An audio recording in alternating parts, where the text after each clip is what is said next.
Minha filha se casou com o filho de um milionário, e todos diziam que eles eram o casal perfeito.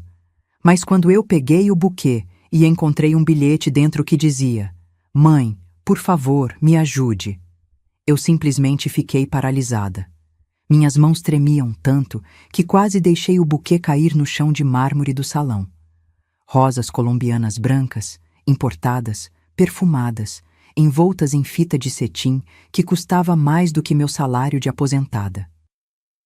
Mas não era a beleza das flores que fazia meu coração bater descompassado. Era o pedaço de papel minúsculo que eu acabara de encontrar escondido entre os caules. Letra da minha filha. Apressada. Desesperada. "Mãe, por favor, me ajude." Olhei ao redor. 400 pessoas bebendo champanhe francês de R$ 800 a garrafa. Lustres de cristal bacará pendendo do teto como lágrimas congeladas. Garçons de luvas brancas servindo canapés em bandejas de prata. E ali, no centro do salão, minha Júlia, vestido Elie Saab, véu de 3 metros, sorriso que não alcançava os olhos, dançando valsa com o marido. Bernardo Távora, herdeiro de império, filho de milionários, o genro dos sonhos de qualquer mãe. Só que naquele momento, com aquele bilhete queimando entre meus dedos, eu percebi. Nem todo sonho é o que parece. Às vezes, é apenas um disfarce bonito para o pior tipo de pesadelo. E se você está me ouvindo agora, preciso que entenda uma coisa. Esta não é apenas a história de um casamento. É a história de como uma mãe descobriu que sua filha estava presa numa gaiola de ouro. E de como eu, Carmen Alves, professora de matemática aposentada, viúva há 12 anos, moradora de apartamento de 2 quartos em Perdizes, decidi virar a mesa contra gente que tinha dinheiro, poder e nenhum escrúpulo. Mas eu estou me adiantando. Deixa eu voltar um pouco. Porque para você entender o peso daquele bilhete, precisa conhecer toda a história. E eu prometo, cada palavra vale a pena. Antes de continuar, se você também já sentiu que algo estava errado, mas não conseguia provar, se já teve que engolir humilhação em silêncio por amor a alguém, inscreva-se no canal, porque histórias como a minha precisam ser contadas, e você não vai querer perder o que vem a seguir. Meu nome é Carmen Alves. Tenho 68 anos, cabelos grisalhos que insisto em prender num coque porque me lembram minha mãe e uma cicatriz no dedo indicador de quando cortei cebola apressada na véspera do aniversário de 15 anos da Júlia. Detalhes bobos, eu sei, mas são esses detalhes que fazem de mim quem eu sou. Uma mulher comum, de carne, osso e histórias que ninguém vê quando passa por mim na rua. Passei 35 anos ensinando matemática em colégio estadual na zona oeste de São Paulo. Acordava às 5 da manhã, preparava a marmita, pegava 2 ônibus até a escola. Voltava de noite com pilhas de provas para corrigir na mesinha da sala, sempre com uma xícara de café requentado ao lado. Não era glamouroso, mas era honesto, e me orgulho disso até hoje. Conheci meu marido, Alberto, numa festa junina da igreja em 1978. Ele era torneiro mecânico, mãos grandes e calejadas, sorriso tímido. Casamos 6 meses depois numa cerimônia simples, bolo de chocolate da minha tia Zélia, vestido que minha mãe costurou à mão. Não tivemos lua de mel. No dia seguinte, ele voltou para a oficina e eu para a escola. Mas éramos felizes. Daquele tipo de felicidade silenciosa que não precisa de muito para existir. Júlia nasceu em 1990, num parto que durou 14 horas e quase me levou junto.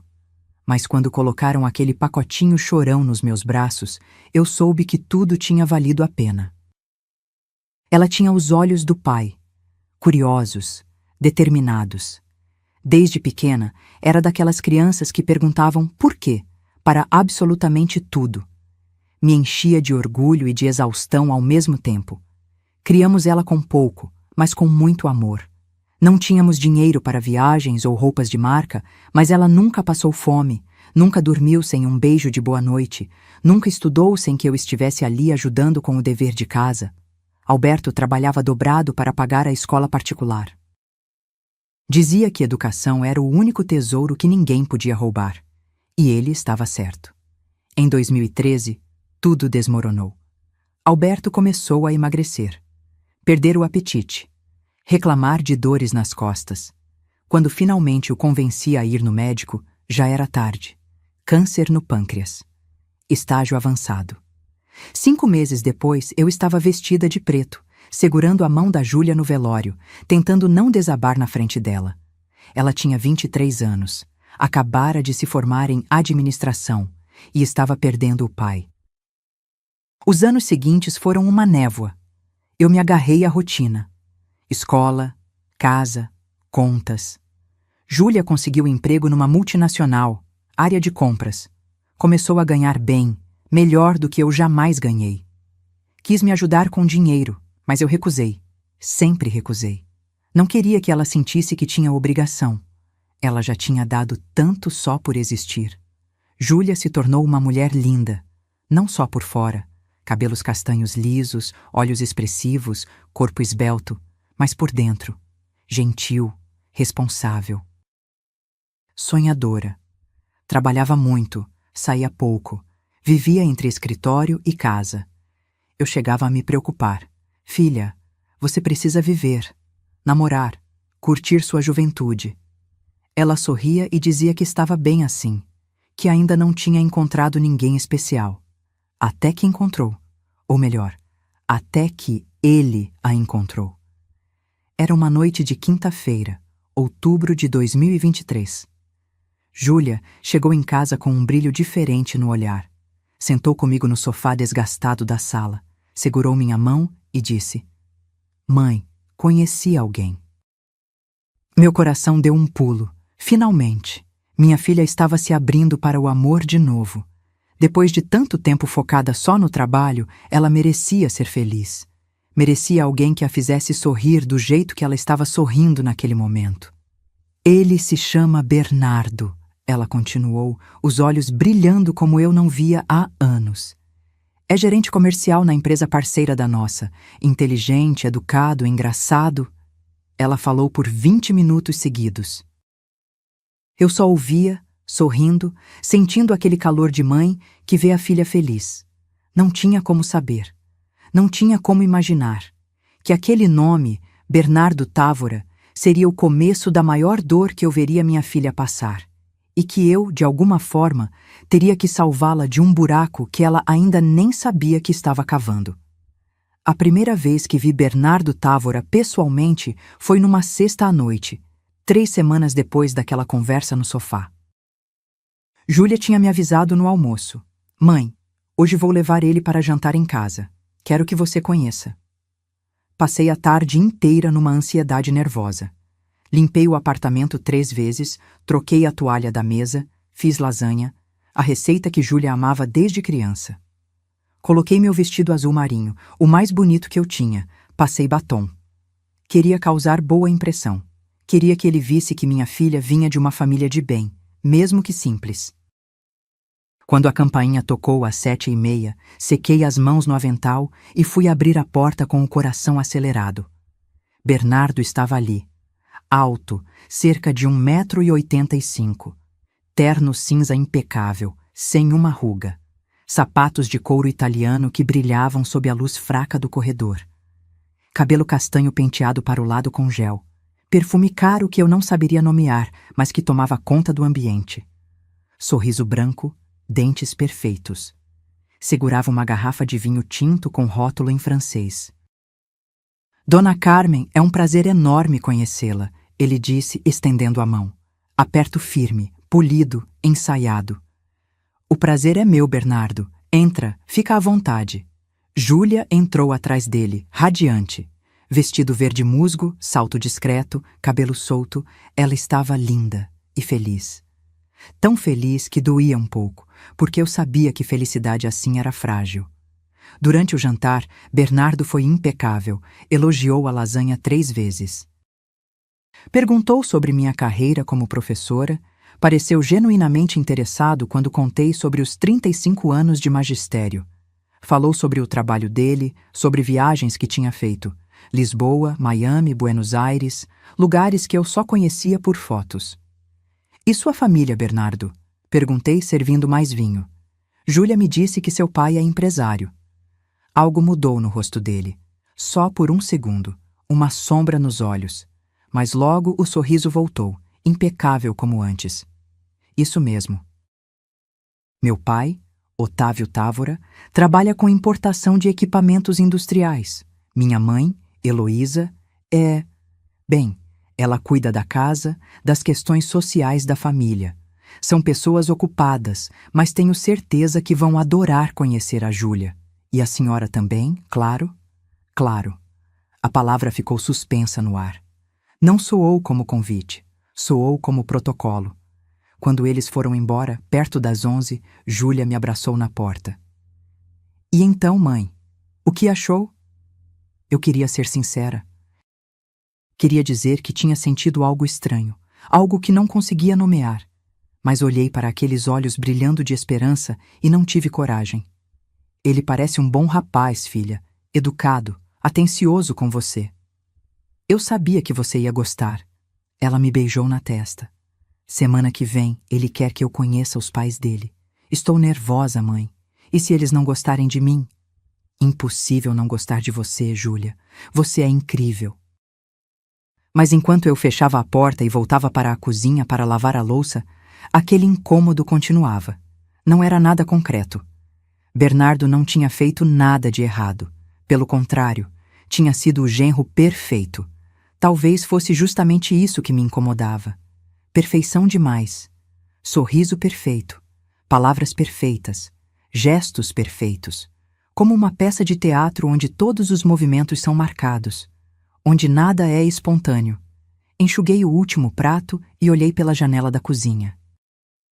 São Paulo piscava lá embaixo, milhões de luzes, milhões de histórias. E eu não conseguia parar de pensar. Será que eu estava sendo paranoica? Ou será que uma mãe, no fundo, sempre sente quando tem algo errado? 2 semanas depois, Júlia conheceu Otávio e Heloísa Távora. E foi aí que tudo começou a desmoronar. Devagar, silenciosamente. Como um prédio que racha por dentro antes de todo mundo perceber. 6 meses. Foi só o que levou para Bernardo pedir Júlia em casamento. 6 meses de jantares, viagens de fim de semana para Campos do Jordão, presentes caros que apareciam na casa dela. Bolsa importada, perfume Dior, notebook último modelo. Júlia flutuava. E eu tentava me convencer de que minha desconfiança inicial era só coisa de mãe superprotetora. Até que chegou o convite para jantar na casa dos Távora. Mãe, eles querem te conhecer. Júlia estava ofegante de animação pelo telefone. Bernardo falou que a mãe dele fez questão. Sábado às 8, em Alphaville. Vou te buscar às 7, tá? Alphaville. Eu já tinha ouvido falar. Condomínios de luxo, casas que pareciam castelos, segurança armada na portaria, gente de outro mundo, do mundo que eu via pela televisão, mas nunca tinha pisado. Comprei um vestido novo. Bege, discreto, gastei 180 nalhas que doeram no cartão de crédito. Fui ao salão fazer escova. Queria estar apresentável. Queria que não tivessem vergonha da mãe da namorada do filho. Quando o carro de Júlia parou na frente da mansão dos Távora, minha boca secou. Não era uma casa. Era um palacete. 3 andares, fachada branca, colunas gregas, jardim com fontes de pedra e estátuas. Garagem aberta exibindo 5 carros, Mercedes, BMW, Porsche, Range Rover, Jaguar. Cada um valendo mais do que eu ganhei em anos de trabalho. Respira, mãe, Júlia sussurrou, segurando minha mão. Eles são pessoas normais, igual a gente. Mas quando a porta se abriu, eu soube. Não eram iguais a gente, nem de longe. Heloísa Távora surgiu no hall de entrada como uma aparição. Magra, altíssima nos escarpins bege, vestido branco de alfaiataria perfeita, cabelo loiro platinado preso num coque baixo impecável. Joias discretas, mas certamente caríssimas. Relógio Cartier, brincos de diamante, aliança grossa de ouro branco. Rosto esticado, lábios preenchidos, aquela pele artificial de quem não sorri há décadas para não estragar o botox. Você deve ser Carmen, ela disse, estendendo a mão com unhas feitas em francesinha perfeita. O aperto foi rápido, frio. Entre, por favor. Notei que ela não sorriu. Apenas me mediu dos pés à cabeça em 2 segundos e já tinha me catalogado, classificado, arquivado na gaveta mental de gente inferior. O jantar foi numa sala de estar que parecia museu. Mesa de mogno para 12 pessoas, lustre de cristal que devia ter uns 200 pingentes, quadros abstratos nas paredes que eu não entendia, mas que certamente custavam fortunas. Tudo frio. Bonito, mas frio. Como um cenário de revista. Otávio Távora mal levantou os olhos quando entrei. Sentado na cabeceira, celular na mão, barriga proeminente sobre calça social cara, óculos de grau com armação de grife, cabelo grisalho, ralo no topo. Ele murmurou um boa noite, sem me olhar. Bernardo, pelo menos, foi educado. Puxou a cadeira para Júlia, me ofereceu vinho. Mas percebi algo diferente nele ali. Estava mais contido, menos sorridente, como se voltasse a ser criança na presença dos pais. Então, Carmen, Heloísa começou, cortando o filé mignon com precisão cirúrgica. Júlia nos contou que você é professora, aposentada, correto? Isso mesmo. Lecionei matemática por 35 anos. Que interessante. O tom não era de quem achava interessante. Era de quem fingia educação. E onde você mora? Em Perdizes. Apartamento próprio. Ah, Perdizes. Ela mastigou devagar. Bairro tradicional. Meu sobrinho morou por lá durante a faculdade. Dizia que era bem peculiar. Peculiar. Código para pobre. Júlia apertou minha mão debaixo da mesa. E qual era a sua profissão mesmo, Carmen? Heloísa perguntou, tomando um gole de vinho. Professora, como eu disse. Ah, sim, sim. Me perdoe, tenho péssima memória para esses detalhes. Ela sorriu, mas não alcançou os olhos. Que bom que meu filho se casará com uma moça que teve uma criação. Simples, humilde. Isso dá caráter ao casal, não acha? Afinal, nem tudo na vida precisa ser sobre dinheiro e status. O silêncio que se seguiu foi ensurdecedor. Júlia ficou vermelha. Bernardo olhou para o prato. Otávio continuou no celular, alheio. E eu? Eu engoli. Engoli a raiva, a humilhação, o desejo de me levantar e sair. Engoli porque Júlia estava me implorando com os olhos, porque ela amava aquele rapaz. Porque eu não queria ser a mãe que estragava a felicidade da filha. Mas naquele momento, sentada naquela mesa de mogno, comendo comida cara que não tinha gosto, cercada de luxo que me fazia sentir pequena, eu soube. Soube que aquela mulher jamais me aceitaria, que para ela eu seria sempre a professora aposentada de Perdizes, a sogra que envergonhava. E o pior, soube que minha filha teria que viver sob o julgamento daquela gente pelo resto da vida. Se eu soubesse o que estava por vir, teria saído daquela casa naquele exato momento. Mas a gente nunca sabe, né? A gente sempre acha que vai dar um jeito, que o amor vence tudo. Que inocência a minha. 3 semanas depois daquele jantar constrangedor, Bernardo pediu Júlia em casamento. Restaurante 5 estrelas no Jardim Europa. Músico tocando violino. Anel de diamante de 45 mil. Ela me mandou foto chorando de felicidade pelo WhatsApp às 11 da noite. Mãe, eu vou casar. Ele pediu e eu disse sim. Meu coração apertou. Deveria estar pulando de alegria, mas algo dentro de mim gritava que aquilo estava rápido demais. 6 meses de namoro e já noivos, mas olhei para a foto dela, aquele sorriso que iluminava a tela do celular, e pensei, quem sou eu para duvidar? Talvez o problema seja comigo. Talvez eu esteja presa no passado, onde namoros duravam anos antes do pedido. Respondi com emojis de coração. Fingi entusiasmo. Enterrei minhas dúvidas bem fundo. O casamento foi marcado para 8 meses depois. Junho de 2024. Primavera no hemisfério norte, como Heloísa fazia questão de dizer, embora a festa fosse aqui mesmo em São Paulo. Mas a energia da estação conta, Carmen. Você não entenderia essas sutilezas. E foi aí que começou meu apagamento. Na primeira reunião sobre o casamento, na sala de estar da mansão dos Távora, eu cheguei animada. Levei um caderninho para anotar ideias, tinha separado fotos de decorações simples, mas bonitas que vi na internet. Queria participar. Queria que minha filha soubesse que eu estava presente.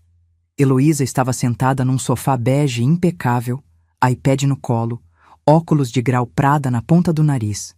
Júlia ao lado dela, caderno aberto. Bernardo numa poltrona, mexendo no celular. Carmen, que bom que chegou. Heloísa nem levantou os olhos. Senta ali. Apontou para uma cadeira no canto, longe da mesa de centro onde estavam os catálogos. Sentei. Abri meu caderninho. Bom, como estava dizendo, Júlia, Heloísa continuou. Já reservei o Palácio Tangará para a cerimônia e recepção. 400 convidados. Buffet do Fasano. 280 mil reais já confirmados no orçamento. O vestido será da coleção exclusiva de um estilista, que trouxe de Milão. Já encomendei. Vai custar uns 38 mil reais com os ajustes, mas vale cada centavo. Meu filho merece uma noiva deslumbrante. Júlia olhou para mim de relance. Vi a dúvida nos olhos dela, mas Heloísa não dava espaço para contestação. Flores, importadas da Colômbia e Holanda. Convites, impressos em papel algodão com relevo a ouro. Já encomendei 300 unidades. Fotógrafo premiado, 35 mil reais o pacote completo. Banda ao vivo com 12 músicos, DJ para depois da meia-noite. Ela continuava falando. Números absurdos. Decisões já tomadas.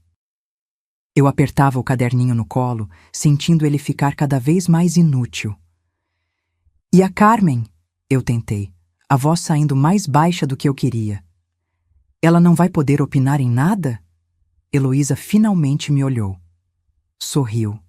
Aquele sorriso que não aquecia nada. Claro que pode, querida. Se tiver alguma sugestão relevante, estamos abertas. Pausa. Mas entenda, este é um casamento de um padrão específico. Não queremos que pareça, como posso dizer, festa de bairro. Sem ofensa, claro. Ofensa recebida. Alto e claro. Mãe, Júlia começou, desconfortável. A Heloísa tem experiência com esses eventos grandes. Talvez seja melhor deixar ela cuidar dos detalhes principais e você só precisa aparecer linda no dia, Carmen. Heloísa me cortou, voltando ao iPad. Aliás, vou te passar o contato da minha personal stylist. Ela pode te ajudar a escolher um vestido adequado para a mãe da noiva. Nada muito chamativo, você entende. Bege ou cinza claro ficam elegantes, discretos. Discretos, invisíveis. Era isso que ela queria, que eu sumisse no fundo da festa. Nas semanas seguintes, a situação só piorou. Júlia começou a passar menos tempo comigo. Sempre na casa da Heloísa escolhendo louças, provando o vestido, decidindo o menu. Quando eu sugeri que poderíamos fazer o bolo da receita da minha mãe, bolo de cenoura com brigadeiro que Júlia amava desde pequena, Heloísa riu. Carmen, isso é fofo, mas já contratamos o confeiteiro mais renomado de São Paulo. 5 andares, estrutura em pasta americana, flores comestíveis banhadas em ouro. Vai ser uma obra de arte. Seu bolinho caseiro não combinaria com a proposta.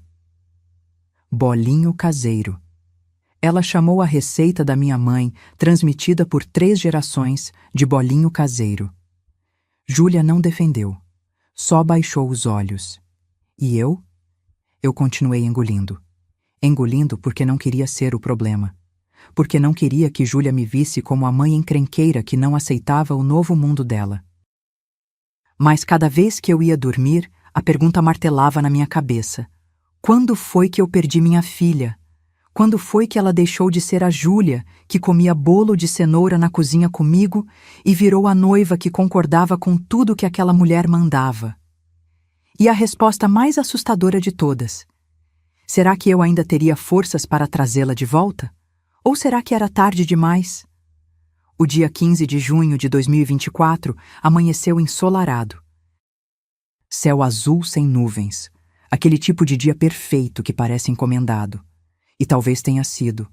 Não duvidaria que Heloísa tivesse pago até pelo clima. Acordei às 5 da manhã com o estômago embrulhado. Não tinha dormido direito. Ficava revirando na cama, pensando em Júlia, naquele casamento que parecia mais espetáculo do que celebração de amor. Me arrumei sozinha no apartamento vazio. Vesti o tal vestido bege que a personal stylist tinha escolhido. Um ars 200 que a própria Heloísa pagou, deixando claro que era presente dela para que eu não destoasse nas fotos. O vestido era bonito, admito. Tecido fluido, corte elegante. Mas quando me olhei no espelho, não me reconheci. Parecia uma versão apagada de mim mesma. Carmen diluída. Carmen aceitável para o padrão Távora. A cerimônia seria às 4 da tarde na Basílica Nossa Senhora do Brasil, seguida de recepção no Palácio Tangará. Cheguei à igreja às 2h30. Já havia movimento.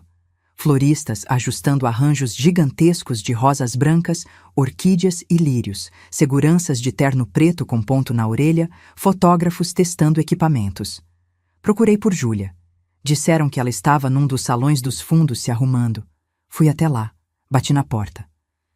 Mãe! A voz dela soou fraca. Entrei. E meu coração partiu. Júlia estava sentada numa poltrona estofada, vestido de noiva já colocado, renda francesa, pedrarias Swarovski, decote princesa, cauda de 3 metros. Estava deslumbrante, mas os olhos estavam vermelhos, inchados. Ela tinha chorado. Filha, o que houve? Nada, mãe. Ela tentou sorrir, mas rachou. É só nervosismo. Maquiadora, cabeleireira e mais 3 mulheres que eu não conhecia circulavam pelo salão. Heloísa entrou logo atrás de mim, radiante num vestido longo azul royal, fascinador de penas na cabeça. Júlia, querida, já falamos sobre isso. Não pode chorar, vai estragar a maquiagem. Ela se virou para a profissional. Retoca os olhos dela, por favor. E usa o colírio para tirar o vermelho. Júlia era tratada como boneca, não como noiva, como produto que precisava ficar perfeito para a exposição. Tentei ficar perto dela, segurar sua mão, mas Heloísa me conduziu sutilmente para fora. Carmen, a noiva precisa de concentração agora. Você não quer atrapalhar, quer? Fui empurrada para a 3ª fileira da igreja. Isso mesmo, 3ª fileira. Mãe da noiva na 3ª fileira porque os pais do noivo tradicionalmente ocupam a frente e precisamos manter simetria. A cerimônia foi linda, tecnicamente perfeita. Órgão tocando, coral de 20 vozes, padre eloquente. Júlia desceu o corredor no braço de um tio distante, já que o pai dela, meu Alberto, não estava mais aqui. Eu mordi o lábio com força para não chorar ali mesmo. Quando ela passou por mim, nossos olhos se encontraram. E eu vi. Vi medo. Vi súplica silenciosa. Vi uma menina pedindo socorro disfarçada de noiva. Mas o cortejo continuou. Ela chegou ao altar. Bernardo sorria, impecável no smoking. Trocaram votos escritos por alguém que não eram eles. Assinaram papéis. Foram declarados marido e mulher. E eu, na 3ª fileira, senti que tinha acabado de perder minha filha.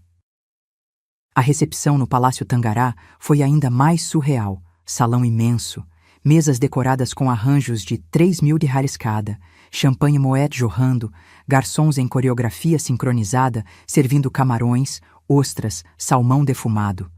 Orquestra ao vivo tocando clássicos, depois banda de jazz. Tudo perfeito, tudo caro, tudo vazio de verdade. Tentei me aproximar de Júlia várias vezes, mas ela estava sempre cercada, cumprimentando convidados, posando para fotos, dançando valsa ensaiada, sorrindo.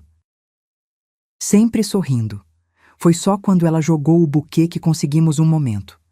As mulheres solteiras se aglomeraram no centro do salão.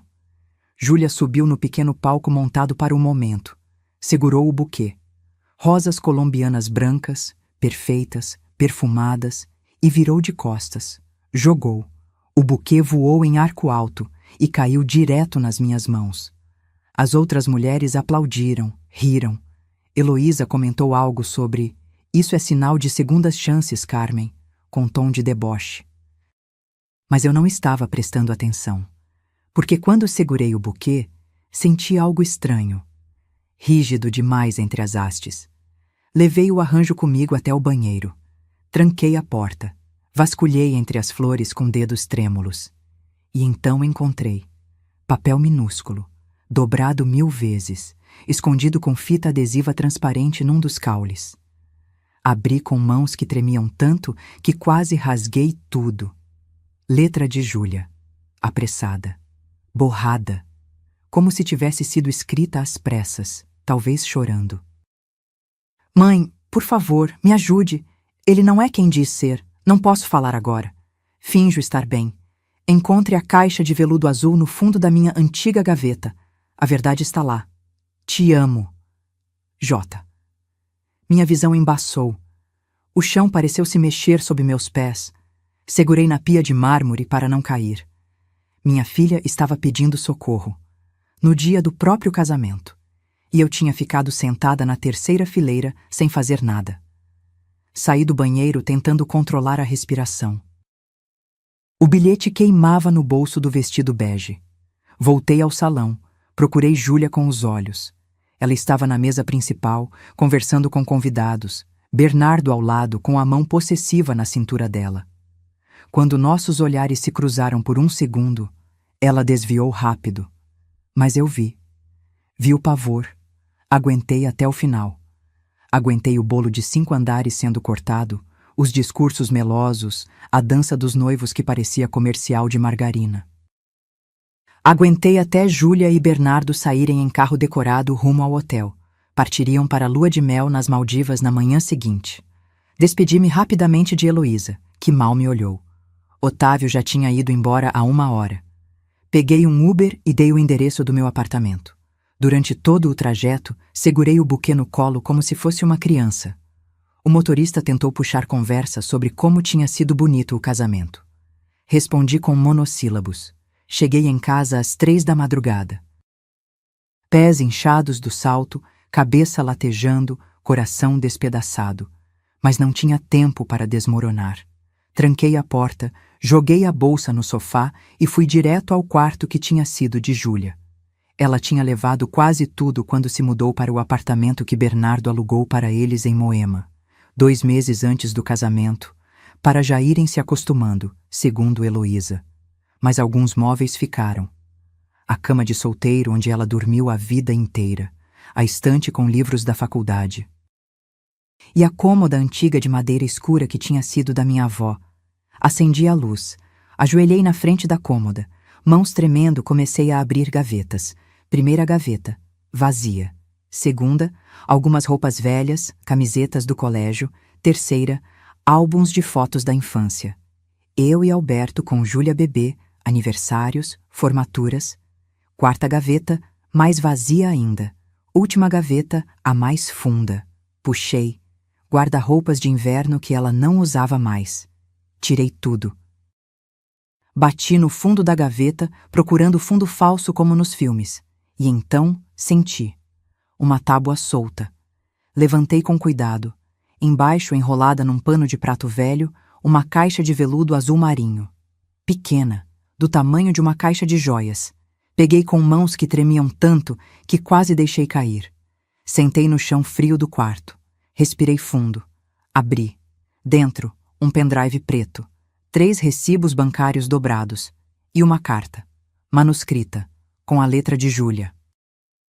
5 páginas de caderno arrancadas, escritas frente e verso.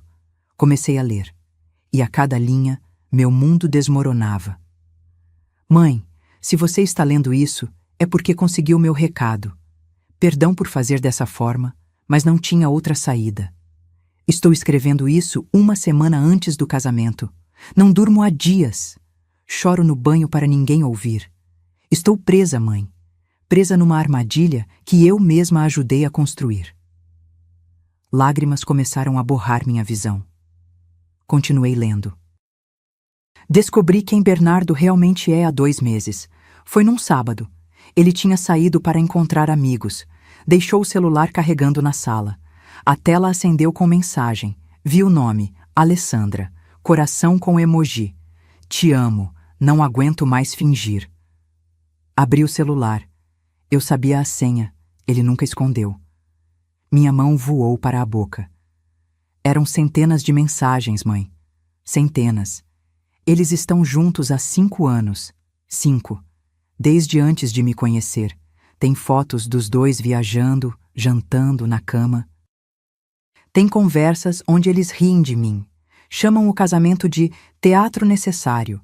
Dizem que vão aguentar 2 anos, tempo suficiente para Bernardo receber a herança antecipada que o pai prometeu. 15 milhões quando completar 30 anos de casado. Sim, mãe. Casado. Comigo ou com qualquer uma. Tanto faz. Senti náusea subindo. Quando confrontei Bernardo, ele mudou completamente. Ficou frio, ameaçador. Disse que se eu cancelasse o casamento, o pai dele destruiria minha carreira. A empresa onde trabalho depende dos contratos com a Távora Importações. Otávio pode cancelar tudo com um telefonema. Pode me colocar em lista negra no mercado. Ele tem poder, mãe. Poder que eu nem imaginava. E Bernardo deixou claro, se eu fugir, ele garante que eu nunca mais consigo emprego decente em São Paulo. Que vou arrastar você junto. Que vai espalhar mentiras sobre mim. Ele sabe onde você mora. Ele mencionou você, mãe. Você, como ameaça. Minha respiração falhou. Tive que parar de ler por um momento. As paredes do quarto giravam. Peguei os recibos bancários com mãos trêmulas. Eram extratos de uma conta conjunta que Júlia e Bernardo abriram. 3 transferências, 40 mil, 50 mil e 30 mil. Todas da conta para uma conta em nome de Bernardo Távora, individual. Datas, abril, maio e junho. Total, 120 mil reais do dinheiro de Júlia. Desviado. Peguei o pendrive. Corri para a sala, liguei o notebook velho que eu usava para ver receitas. Mão suando, inseri o pendrive. Pastas. Várias pastas. Conversas B e A. Abri, prints de tela, dezenas deles. WhatsApp entre Bernardo e Alessandra. Li alguns. Senti vômito subindo. Mais 2 anos e a gente se livra dessa farsa. Ela é tão ingênua, amor. Acredita em tudo que eu falo. Meu pai já garantiu que a grana sai assim que eu completar o tempo de casado. Vale a pena aguentar essa chata por 15 milhões. Tinha fotos. Bernardo e uma loira num flat, abraçados, beijando. Em poses que não deixavam dúvida. Tinha áudios. Um deles era Heloísa. Heloísa. Falando com Bernardo. Apertei play. Mãos geladas. Filho, você precisa segurar firme. 2 anos. Só 2 anos. Seu pai fez questão. Sabe como ele é. Precisa estar oficialmente casado para liberar a transferência patrimonial. Depois você se separa, fica com metade dos bens dela por regime de comunhão e ainda leva os 15 milhões limpos. É investimento, Bernardo. Pensa assim. Voz de Heloísa. Clara. Inconfundível. Orientando o filho a armar uma cilada contra minha filha. Desliguei o notebook. Sentei no chão da sala e chorei. Chorei de raiva, de impotência, de culpa. Como eu não vi, como deixei minha menina entrar nessa armadilha. Mas enquanto chorava, algo mudou dentro de mim. A professora de matemática que sempre resolveu problemas, que sempre encontrou soluções, que criou uma filha sozinha e nunca deixou faltar nada. Aquela Carmen acordou, e ela estava pronta para a guerra. Não dormi naquela noite. Nem tentei. Fiquei sentada na mesa da cozinha com o notebook aberto, o pendrive ao lado, os recibos bancários espalhados e a carta de Júlia que eu já tinha lido umas 10 vezes. Cada palavra gravada no meu cérebro como cicatriz. Às 6 da manhã fiz café forte. 3 xícaras seguidas. Precisava pensar com clareza. Júlia estava nas Maldivas naquele exato momento, fingindo lua de mel com um homem que a usava como peça de tabuleiro. Voltaria em 15 dias. 15 dias que eu tinha para montar um plano, porque uma coisa ficou clara naquela madrugada de insônia. Eu não podia simplesmente ligar para a Júlia e dizer: larga tudo e volta. Primeiro, porque Bernardo estaria sempre por perto. Segundo, porque ela já tinha deixado claro na carta. Ele tinha poder. Poder de destruir a carreira dela, de nos prejudicar. E gente com dinheiro não faz ameaça vazia. Eu precisava de provas inabaláveis. Precisava de um plano tão bem construído que nem Otávio Távora, com seus milhões, conseguisse reverter. Precisava jogar o jogo deles, mas jogar melhor. Primeira coisa que fiz: copiei todo o conteúdo do pendrive para meu computador e para um segundo pendrive que comprei na papelaria da esquina. Guardei um no apartamento, outro no cofre do banco. Se alguma coisa acontecesse comigo, aquelas provas não podiam sumir. Segundo passo: procurar ajuda profissional. Não tinha dinheiro para advogado caro, mas tinha economias. 18.000 berreles na poupança, juntados em anos de contenção, sacrifícios, aniversários sem presente para mim mesma. Seria tudo investido em salvar minha filha. Pesquisei no Google: advogado direito de família São Paulo. Dezenas de nomes apareceram. Li avaliações, procurei especialistas. Encontrei Dr. Nestor Vilela, escritório em Pinheiros, especializado em divórcios complexos envolvendo patrimônio alto. As avaliações diziam: implacável, não tem medo de gente poderosa, conseguiu provar fraude matrimonial. Liguei às 9 da manhã. Secretária atendeu. Expliquei superficialmente o caso. Ela agendou consulta para o dia seguinte, terça-feira. Honorários: 3.500 aires a consulta inicial com análise de provas. Fechei os olhos. Era quase um quinto das minhas economias. Mas era minha filha. Valeria até o último centavo. Na terça, cheguei ao escritório dele às 2 em ponto. Sala sóbria, estantes de madeira cheias de códigos jurídicos, cheiro de café velho. Dr. Nestor era um homem de uns 50 anos, grisalho, óculos de grau, expressão cansada de quem já viu muita sujeira na vida. Coloquei tudo na mesa dele: o pendrive, os recibos, a carta de Júlia. Contei a história toda, sem omitir nada. Ele ouviu em silêncio, anotando num bloco amarelo. Quando terminei, ele encostou na cadeira, tirou os óculos, esfregou os olhos. Dona Carmen, vou ser direto com a senhora. Este caso é sério. Muito sério. Temos provas de adultério, desvio de recursos, coação e possivelmente até formação de quadrilha se provarmos que a família toda estava envolvida no esquema. Ele tamborilou os dedos na mesa. Mas a senhora precisa entender. Estamos falando da família Távora. Otávio Távora não é qualquer um. Tem contatos, advogados poderosos, dinheiro para arrastar processos por anos. Eu sei, mas não posso deixar minha filha presa nisso. Ele me olhou com algo que parecia respeito. A senhora é corajosa, gosto disso. Pegou o pendrive, conectou no computador dele, passou 15 minutos analisando os prints, os áudios. Parou no áudio de Heloísa. Ouviu 3 vezes. Isso aqui é ouro, Dona Carmen. Gravação da matriarca orientando fraude. Se conseguirmos autenticar que é realmente a voz dela, isso quebra qualquer defesa.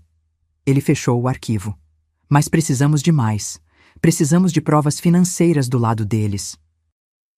Movimentações suspeitas. Documentos que comprovem que a herança estava condicionada ao casamento. Como eu consigo isso? Investigador particular. Alguém que consiga rastrear a vida financeira de Bernardo, os contratos da empresa, os documentos de transferência patrimonial. Ele rabiscou um nome num papel. Renato Campos. Trabalha com casos assim. É caro, mas é bom. E discreto. Caro. Claro que seria caro. Tudo era caro quando se mexia com gente rica. Quanto? Ele cobra 5 reais. 000 mais despesas. Pode chegar a uns 8.000 reais o pacote completo de investigação. Meu estômago apertou, mas Júlia valia infinitamente mais. Eu pago. 3 dias depois, encontrei Renato Campos num café na Vila Madalena. Ele era mais jovem do que eu imaginava, uns 30 e poucos anos, barba curta, olhar atento. Ex-policial civil, agora investigador privado. Mostrei as mesmas provas, expliquei o que precisava. Ele assobiou baixo ao ver os prints. Esse cara é um canalha de carteirinha, hein? Guardou o celular. Olha, dona Carmen, vou ser sincero. Consigo rastrear Bernardo, seguir ele, fotografar encontros com a amante, verificar contas bancárias. Tenho contatos que conseguem essas informações. Mas vai levar tempo, umas 3, 4 semanas. Júlia volta das Maldivas em 2 semanas. Preciso ter tudo antes disso, ele pensou. Posso acelerar, mas vai custar mais. Trabalho 24 horas, escalo mais um assistente. Uns 10 mil hires. 10 mil, mais da metade das minhas economias. Mas olhei para aquele homem e vi seriedade. Vi alguém que podia me ajudar. Fechado. E aí começou a operação silenciosa. Renato entrou na vida de Bernardo Távora como sombra. Descobriu que ele frequentava um flat na Vila Olímpia 3 vezes por semana. Registrou placas de carros, horários, entradas e saídas. Fotografou Bernardo entrando com Alessandra. Loira, alta, uns 28 anos, corretora de imóveis. Fotografou beijos, abraços, cenas que fariam qualquer juiz entender que aquilo não era amizade. Mas Renato foi além. Descobriu que Otávio Távora estava sendo investigado pela Receita Federal. Processo aberto há 8 meses por sonegação fiscal. Suspeita de ter desviado 12 milhões de dólares em importações fantasmas. A empresa estava na corda bamba, mas ninguém sabia por que Otávio pagava para abafar nos jornais. Esse cara está quebrado, dona Carmen, Renato me disse numa ligação à noite. Por fora é tudo lindo, mansão, carros, mas por dentro a empresa sangra dívidas. É capaz que esse casamento do filho seja estratégia para manter as aparências enquanto ele negocia com a Receita. Peças se encaixando. Júlia não era só vítima de Bernardo. Era vítima de uma família inteira que usava gente como ferramentas. Enquanto Renato investigava, eu fazia minha parte. Revirei a internet atrás de informações públicas sobre os Távora. Processos trabalhistas contra a empresa, 17 processos abertos, todos por condições irregulares. Reclamações no Procon. Matéria antiga de jornal sobre Otávio sendo acusado de suborno em licitação pública, processo arquivado por falta de provas. Montei um dossiê, fichário grosso dividido por abas: adultério, desvio financeiro, coação, histórico criminoso da família, fraude patrimonial. Cada página numerada, cada prova com data e origem. Quando Júlia voltasse das Maldivas, eu estaria pronta. Mas tinha uma última coisa que eu precisava fazer. A mais importante. Confrontar aquela família. Não de forma explosiva, não gritando na porta da mansão, mas de forma inteligente, cirúrgica. Eu ia dar um jantar. Um jantar onde todas as máscaras cairiam, e eles nem imaginariam o que estava por vir. Porque eu sempre fui professora de matemática. E matemática é sobre estratégia, sobre calcular cada movimento. Sobre resolver problemas que parecem impossíveis. E aquela família? Era o problema mais complexo que eu já tinha enfrentado. Mas eu ia resolver. Nem que fosse a última coisa que eu fizesse. Júlia voltou das Maldivas numa quinta-feira de julho. Me ligou do aeroporto, voz cansada, dizendo que passaria em casa no dia seguinte. Preciso te ver, mãe. Preciso conversar. Havia urgência naquelas palavras. E desespero mal disfarçado. Na sexta à tarde, a campainha tocou. Abri a porta e quase não a reconheci. Júlia estava magra, muito magra. Olheiras roxas sob os olhos que nem a maquiagem escondia. Cabelo preso num rabo de cavalo desleixado. Roupa largada, calça de moletom, camiseta sem forma. Nada a ver com a mulher impecável que tinha embarcado 15 dias atrás. Filha, minha voz falhou. Ela entrou devagar, como se cada passo custasse energia que ela não tinha. Sentou no sofá da sala, O mesmo sofá onde sentávamos para assistir novela quando ela era adolescente. Ficou olhando para as mãos. Silêncio pesado. Sentei ao lado dela. Peguei sua mão. Estava gelada. Júlia, eu sei. Ela levantou os olhos, assustada. Sabe o quê? Tudo. Encontrei a caixa azul. Li sua carta. Vi o pendrive, as conversas, as fotos, os áudios. Apertei a mão dela mais forte. E quero que você saiba. Você não está sozinha. Nunca esteve. E então ela desmoronou. Desabou em soluços que vinham do fundo da alma. Me abraçou como quando era criança e tinha pesadelo. Chorou por 15 minutos seguidos enquanto eu afagava seu cabelo, sussurrando que estava tudo bem, que a mãe estava ali, que a mãe ia resolver. Quando ela finalmente conseguiu falar, as palavras saíram atropeladas. Mãe, foi horrível, horrível. Ele mal falou comigo na viagem. Passava o dia no celular, conversando com ela, eu sei que era. À noite, fingia que estava tudo bem, me levava para jantar, mas era tudo vazio, mecânico, como se eu fosse obrigação. Tentei confrontar, mas ele disse que eu estava louca, paranoica, que o casamento me deixou neurótica. Ela fungou, limpou o rosto com a manga da camiseta. Eu me senti tão pequena, mãe, tão estúpida. Você não é estúpida. Você foi enganada. São coisas diferentes. Mas eu não posso sair, mãe. Ele deixou claro. Se eu pedir divórcio agora, o pai dele acaba com minha carreira. Já começou a fazer pressão na empresa. Meu chefe me chamou ontem. Disse que está havendo questionamentos sobre meu desempenho. Questionamentos? Eu sou a melhor da equipe. Respirei fundo. Era a hora. Júlia, olha para mim. Esperei ela me encarar. Eu passei as últimas 2 semanas preparando uma saída definitiva. Mas preciso que você confie em mim, completamente. Pode fazer isso? Ela hesitou. Depois assentiu devagar. Vou marcar um jantar, aqui, na nossa casa. Eu, você, Bernardo, Otávio e Heloísa. Vou dizer que é para celebrar o casamento de forma mais íntima, já que não tivemos tempo de conversar direito na festa. Vi a aflição no rosto dela. Sei que parece loucura, mas confia em mim. Mãe, o que você vai fazer? Sorri. Sorriso cansado, mas determinado. Vou dar uma aula, e eles vão aprender. Liguei para Heloísa no dia seguinte, voz educada, quase subserviente, tudo calculado. Heloísa, sei que vocês são pessoas ocupadíssimas, mas gostaria muito de receber vocês para um jantar aqui em casa. Simples, nada elaborado, só para agradecermos por tudo que fizeram pelo casamento. Sexta que vem, 8 da noite? Ela demorou a responder, provavelmente imaginando que recusar seria indelicado demais. Bem, Carmen, suponho que possamos encaixar, mas não se preocupe com nada muito trabalhoso.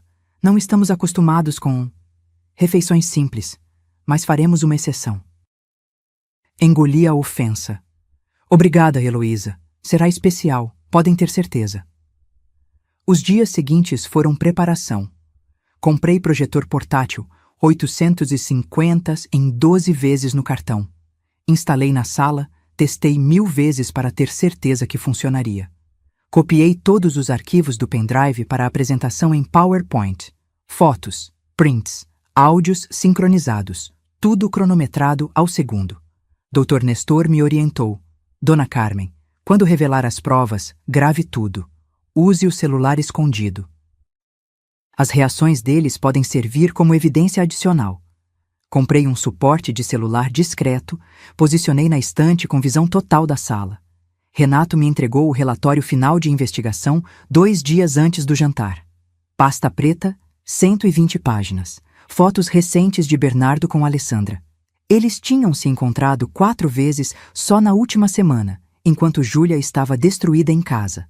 Documentos financeiros mostrando que Otávio tinha dívidas de 23 milhões. Cópia da investigação da Receita Federal, conseguida através de contato que Renato tinha. Tudo ali, tudo documentado.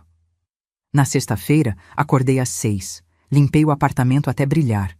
Cozinhei o dia inteiro, arroz à piamontese, picanha ao molho madeira, farofa de bacon, vinagrete, salada. Sobremesa, pavê de chocolate. Comida boa, honesta. Não ia servir lagosta para aquela gente. Iam comer comida de verdade. Às 7h30, Júlia chegou, pálida, nervosa. Bernardo viria direto do trabalho. Encontraria ela aqui. Mãe, estou com medo. Eu sei, mas hoje é o dia que você se liberta. Só precisa aguentar mais algumas horas. Às 8h15, a campainha tocou. Abri. Lá estavam eles.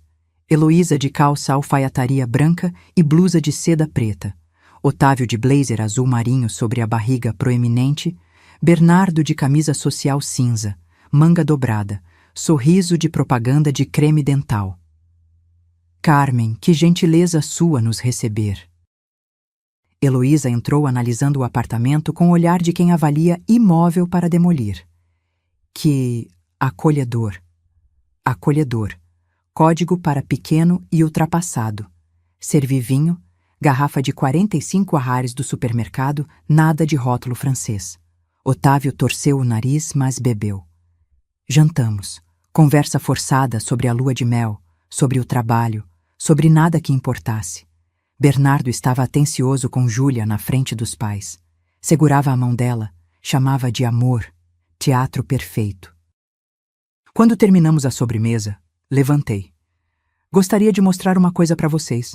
Preparei uma apresentação, fotos do casamento, algumas lembranças. Peguei o controle do projetor.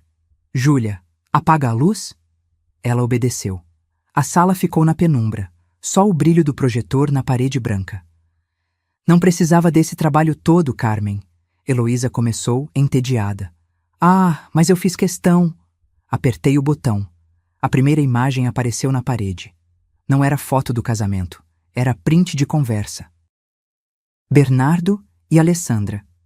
Mais 2 anos e a gente se livra dessa farsa. Silêncio absoluto. Bernardo se levantou de um pulo. Que diabos é isso?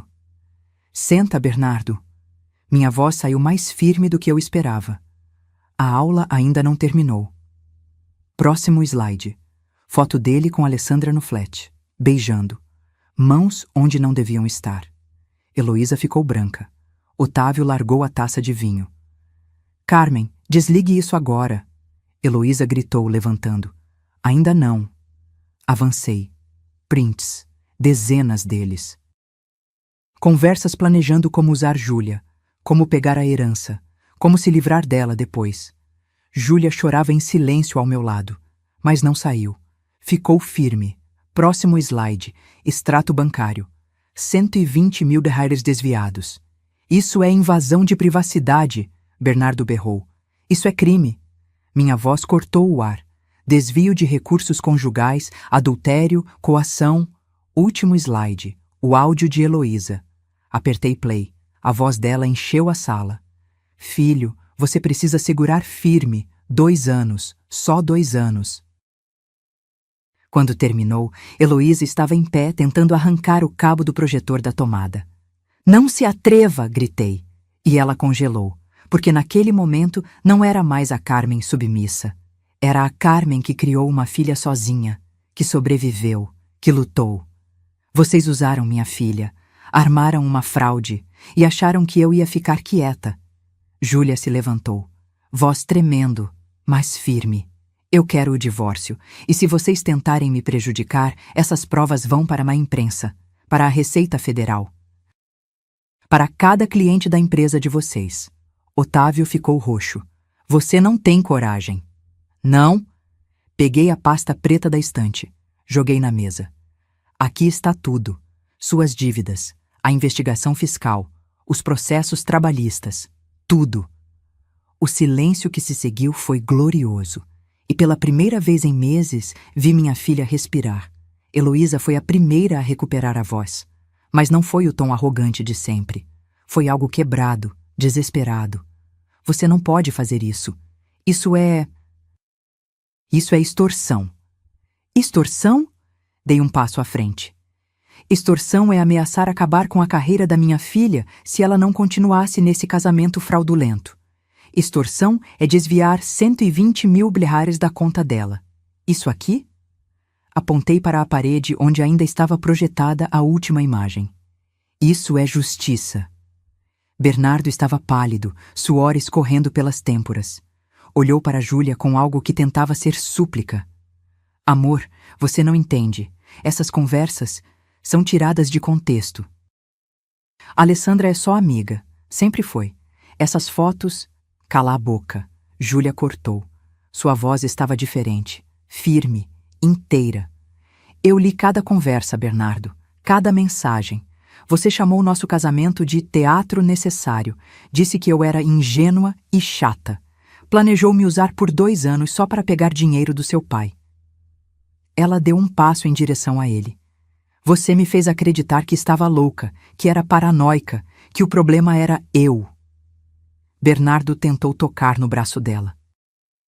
Júlia recuou como se tivesse levado choque. Não me toca. Nunca mais me toca. Otávio se levantou da cadeira, barriga tremendo de raiva.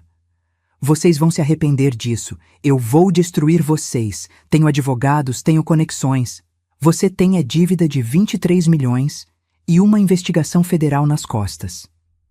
Peguei outra pasta, menor, abri numa página marcada. Página 47 do relatório da Receita. Importações fantasmas entre 2020 e 2023.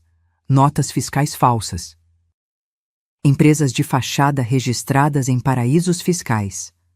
Olhei para ele. Achava que ninguém ia descobrir? O rosto dele passou de vermelho a cinza. Ele cambaleou, apoiou-se na mesa. Como você... Quem te deu isso?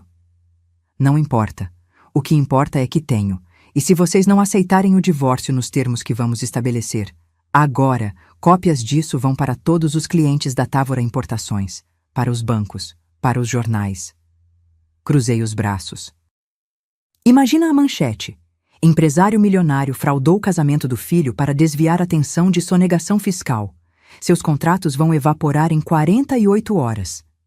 Heloísa se deixou cair na cadeira, mãos tremendo. Pela primeira vez, a máscara de superioridade tinha caído completamente. Ela era só uma mulher de 50 e poucos anos, botox demais, vida vazia demais, que tinha apostado no filho errado. O que vocês querem? Ela sussurrou. Dr. Nestor tinha me preparado para esse momento. Ensaiamos cada palavra. Primeiro, divórcio imediato. Júlia não quer nada de vocês, mas vocês vão pagar indenização por danos morais, 280 mil reais, o mesmo valor que gastaram na festa de casamento. Afinal, foi tudo mentira desde o início. Peguei um papel da bolsa. Segundo, Júlia será desligada da empresa onde trabalha com carta de recomendação impecável, sem nenhuma mancha em seu histórico. Otávio vai ligar pessoalmente para o diretor e resolver isso. Isso é absurdo. Otávio explodiu. Terceiro. Continuei, ignorando ele. Bernardo devolve os 120 mil reais que desviou, com correção monetária. Prazo, 10 dias. Quarto. Vocês assinam um termo de confidencialidade mútuo. Não falam mal de Júlia, não espalham mentiras, não tentam prejudicá-la de forma alguma, e, em troca, essas provas ficam guardadas. Comigo. Para sempre. Silêncio. Respiração pesada de Otávio. Soluço abafado de Heloísa. Bernardo olhando para o chão como criança pega roubando. E se recusarmos? Otávio perguntou, mas a voz estava sem força. Então, segunda-feira de manhã, às 9 em ponto, uma cópia desse dossiê chega à redação de 3 jornais diferentes. Às 10, chega aos seus 5 maiores clientes. Às 11, à Receita Federal. Olhei nos olhos dele. Você escolhe. Perder 400 mil e manter as aparências ou perder tudo e virar manchete de escândalo. Matemática. Sempre foi sobre matemática. Calcular riscos, pesar opções, resolver equações. E eles sabiam que estavam resolvidos. Otávio olhou para Heloísa. Ela olhou para Bernardo. Uma família inteira desmoronando ali, na minha sala simples de apartamento em Perdizes, sob luz do projetor de R$ 850. Temos até quando para decidir? Otávio perguntou, voz rouca. Até amanhã, meio-dia, Dr. Nestor Vilela aguarda o contato de vocês. Entreguei um cartão. Ele é o advogado de Júlia. Tudo será feito oficialmente, documentado, registrado. Heloísa pegou a bolsa Chanel, levantou cambaleante.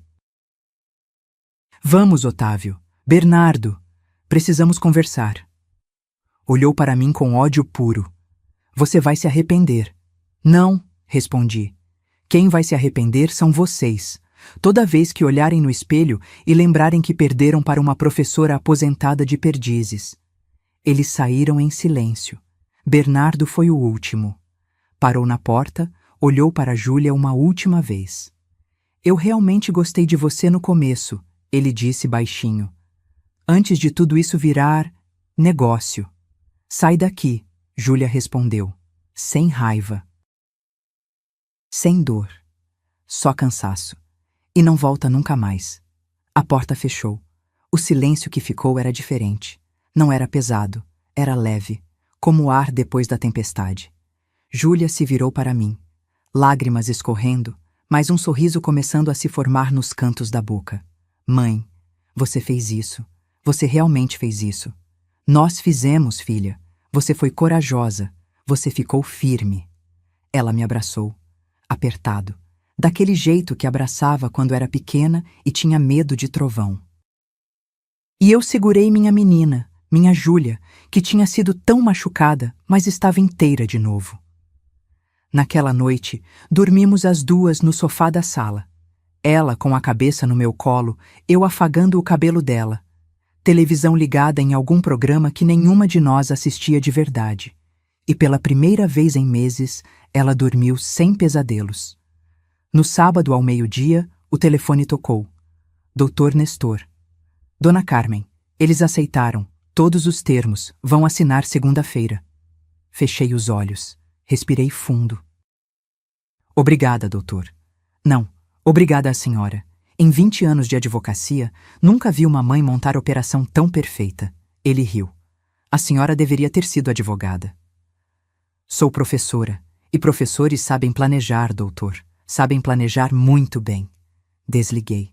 Olhei para a Júlia, que tinha ouvido tudo e estava chorando de alívio. Acabou, mãe. Acabou, meu amor. Você é livre. E naquele apartamento de 2 quartos, com móveis velhos e pintura descascada, aconteceu a maior vitória da minha vida. Porque não tinha a ver com dinheiro. Tinha a ver com dignidade, com justiça, com provar que gente pequena pode vencer gente grande, quando tem coragem, quando tem amor, quando tem uma mãe que nunca, nunca desiste. Os 4 meses que se seguiram àquele jantar foram de reconstrução. Não foi fácil, não foi rápido, mas foi real. O divórcio saiu em tempo recorde, 120 dias. Dr. Nestor trabalhou como um maestro, cada documento assinado, cada termo cumprido à risca. Otávio transferiu os R$ 280 mil de indenização em 2 parcelas. Bernardo devolveu os R$ 120 mil desviados, corrigidos, em 3 depósitos que Júlia recebeu com um sorriso amargo. Nem parece real que esse dinheiro existiu, mãe. Parece que fui roubada e nem percebi. Ela foi desligada da empresa com carta de recomendação assinada pelo próprio diretor. 5 estrelas, colaboradora exemplar, dedicada, íntegra. A pressão que estavam fazendo evaporou da noite para o dia. Otávio tinha cumprido sua parte do acordo. Porque sabia que se não cumprisse, o inferno seria bem pior. Júlia passou 3 semanas sem sair de casa. Acordava tarde, ficava de pijama o dia inteiro, assistia séries sem prestar atenção. Chorava às vezes. Outras vezes ficava apenas olhando pela janela. Eu respeitava o tempo dela. Fazia comida que ela gostava. Deixava café quentinho na mesinha de cabeceira. Sentava ao lado dela no sofá, sem falar nada, só segurando a mão. Mãe, eu me sinto tão idiota, ela disse numa tarde chuvosa de agosto. Como eu não vi? Como deixei aquilo acontecer? porque você acreditou no que ele mostrava. E acreditar em alguém não é ser idiota, Júlia. É ser humana. Afastei uma mecha de cabelo do rosto dela. O idiota é quem usa essa humanidade contra você, e ele vai pagar por isso pelo resto da vida. Mas ele vai ficar bem. Gente como ele sempre fica. Não, filha. Ele não vai ficar bem. Apertei a mão dela. Ele vai carregar isso. Vai olhar no espelho e saber que é um farsante. Que destruiu alguém que o amava de verdade. E isso, acredite, dói mais do que qualquer processo. No final de agosto, Júlia começou a procurar emprego. Mandou currículos, fez entrevistas. A carta de recomendação abria portas. Em 3 semanas, tinha 3 propostas. Escolheu uma empresa de consultoria em Itaim Bibi. Salário de R$18.000, melhor do que ganhava antes. Gerente sênior de projetos. Começou em setembro. Eu via ela voltando aos poucos. O brilho no olhar retornando devagar, como amanhecer. O sorriso surgindo mais espontâneo. A postura ereta de novo. Minha Júlia estava se recuperando, mas nem tudo correu conforme o acordo. Porque gente como os Távora não aceita derrota calada. Em outubro, começaram os rumores. Chegaram até mim através de uma ex-colega de escola que tinha parente que conhecia alguém da alta sociedade. Heloísa estava espalhando que Júlia tinha sido infiel, que tinha armado tudo para extorquir dinheiro, que eu, a mãe, era uma aproveitadora que manipulou a filha. Quando Júlia soube, quis explodir. Vou processar ela, mãe. Vou. Não. Segurei o pulso dela. Você vai fazer melhor que isso. Vai viver bem. Vai prosperar. Vai ser tão feliz que qualquer mentira que ela inventar vai parecer ridícula. Olhei nos olhos dela. A melhor vingança, filha, é ser feliz. É mostrar que eles não conseguiram te quebrar. E foi o que ela fez. Júlia mergulhou no trabalho. Entregou projetos antes do prazo. Impressionou diretores. Em dezembro, foi promovida. Salário para R$22.000. Aos 28 anos, era uma das gestoras mais jovens da empresa. Voltou a sair com amigos. Voltou a rir. Pintou o cabelo de um castanho mais claro, diferente de antes. Mãe, eu preciso ser outra, uma versão melhor de mim. E foi. Começou terapia. 2 vezes por semana. Enfrentou a dor, o trauma, a sensação de ter sido usada. Em janeiro de 2025, 1 ano depois de tudo ter começado, ela me chamou para almoçar num restaurante bonito em Pinheiros. Ela pagou. Fez questão. Vestido amarelo, cabelo solto, maquiagem leve. Estava linda. Mãe, quero te agradecer, oficialmente, por tudo. Ela segurou minha mão na mesa. Você me salvou, literalmente me salvou. Eu só fiz o que qualquer mãe faria. Não, mãe, qualquer mãe não faria. Qualquer mãe teria entrado em pânico, teria me julgado, teria dito, eu avisei.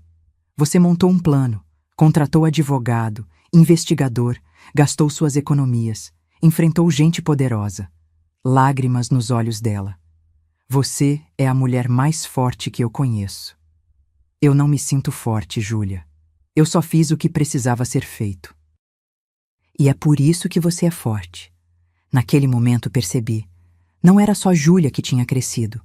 Era eu também. Descobri uma força que não sabia que tinha. Uma coragem que estava adormecida há anos. Uma capacidade de lutar que eu tinha esquecido que existia.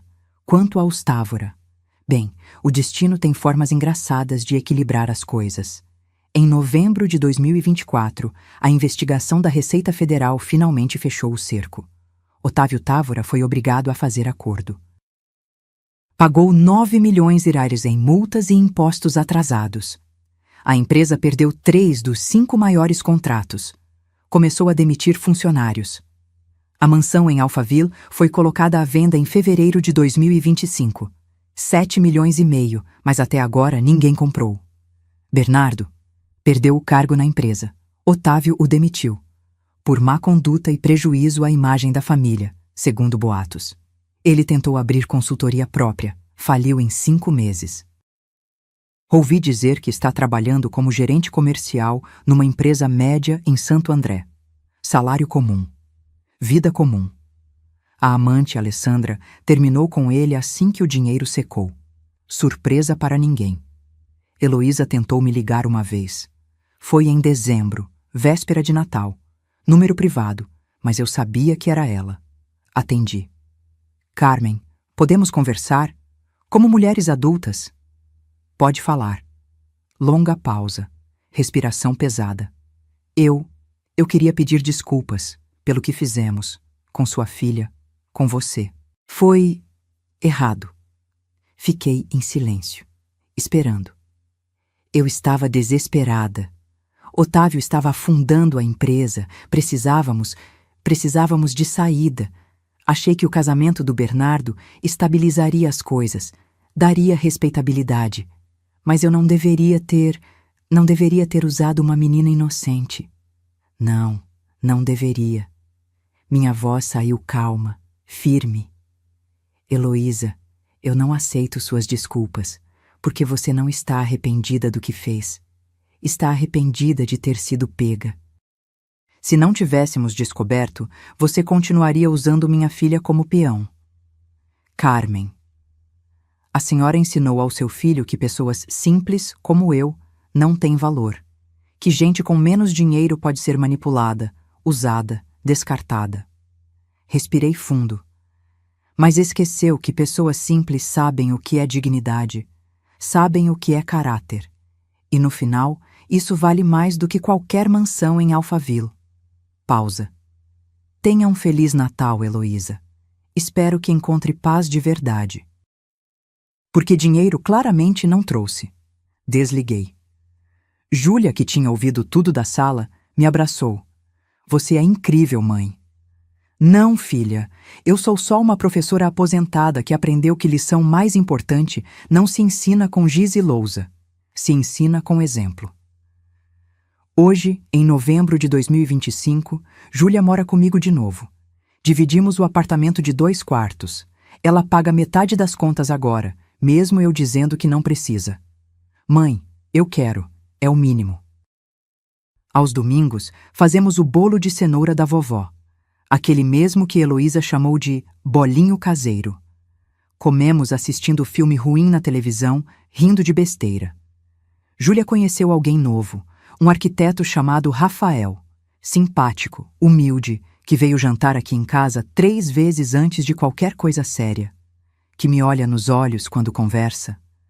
Que ajuda a lavar louça depois de comer. Que pergunta sobre meus alunos de antigamente, genuinamente interessado. Esse sim, filha, eu disse quando ele foi embora na 3ª visita. Esse tem substância. Ela sorriu. Eu sei, mãe. Eu sei reconhecer agora. E essa é a parte mais importante de tudo. Júlia aprendeu. Aprendeu que amor não dói, que respeito não negocia, que vermelho é vermelho, não é amor intenso, que gente boa não precisa provar que é boa, simplesmente é. Quanto a mim, voltei para minhas aulas voluntárias na biblioteca do bairro, ensinando matemática para crianças carentes. Recuperei as economias aos poucos, 500 maures por mês, que guardo religiosamente. Não me arrependo de 1 centavo gasto. Cada nota foi investimento na liberdade da minha filha.